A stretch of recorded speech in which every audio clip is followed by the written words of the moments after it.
I was further deeply shocked and repulsed as my realization of what was happening sunk in, and especially as my mind was now reeling from this absolute betrayal by someone I had inherently trusted as a good guy who cares about people, including me, because of his public persona. When I came out, he was in his robe and he complimented me on the session.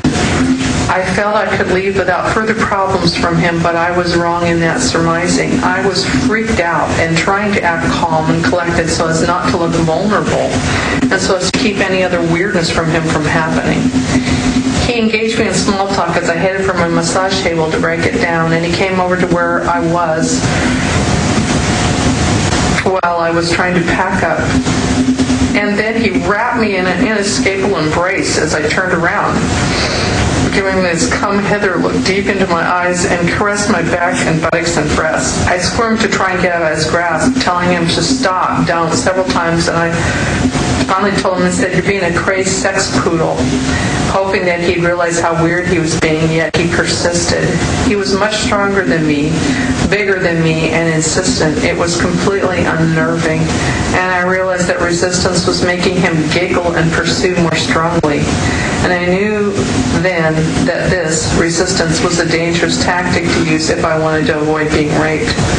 I had the fear that rape would be inevitable if I could not get out of the room, yet I could see no way to immediately leave without it also being a risk to my safety, because I felt he would use force to counter. It goes on forever, but we've got the full multi-hour interview. We've got a 23-minute boil down. You can go hear this for yourself as he begins chasing her around with an erection. We don't normally talk about stuff like this on the show, but we've got cops reportedly raping women up at the G20. We've got the vice president, the former vice president reportedly doing this, and it fits his M.O. to a T. You've got a new police investigation, so we have to play part of it. It gets too graphic. I've made the decision not to play any more of the video because he starts running around with an erection outside of his robe, humping on her as she goes out the door, showing her condoms, saying, "Why are there condoms in this hotel room? This is a hotel room that supplies me this." And I was on a road trip once, and I remember we were like in Nevada somewhere in the middle of nowhere on a college road trip. And we were sitting around joking in the room, drinking beer and smoking cigarettes. And we're like, "Why does it say push here for massage?" And one of the guys jokes and goes, "This is Nevada. They probably send a whore to your room." And later I found out that's what that is. And so I think Al Gore must check into these super ritzy places and thought he was... because later in the tape he goes, "This is Oriental massage."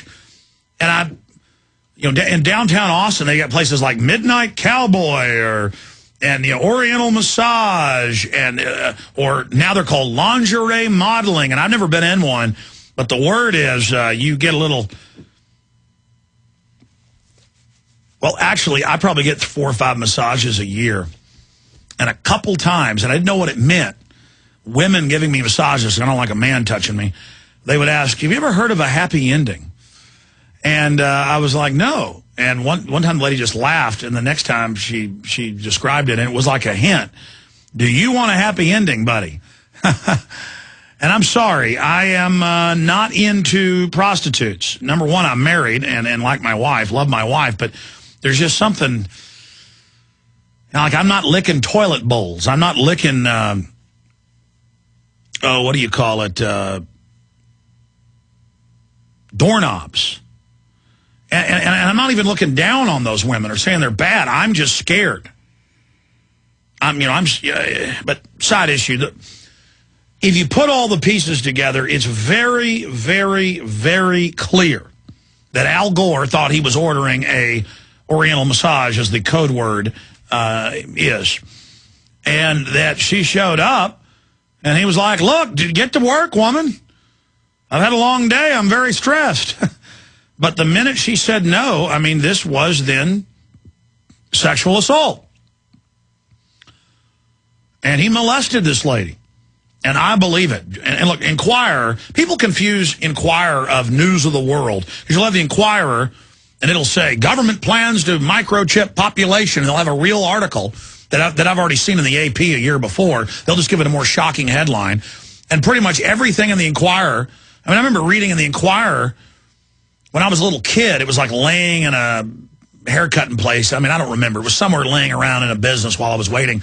And it said Schwarzenegger's dad was a Nazi, and Schwarzenegger dressed as a Nazi and gave out records of Hitler when he lived in California and would scream down with the blacks at the weightlifting gym and said he wanted to be a dictator and all this stuff. And I thought, oh, this is the Enquirer when I was like 13 years old reading that.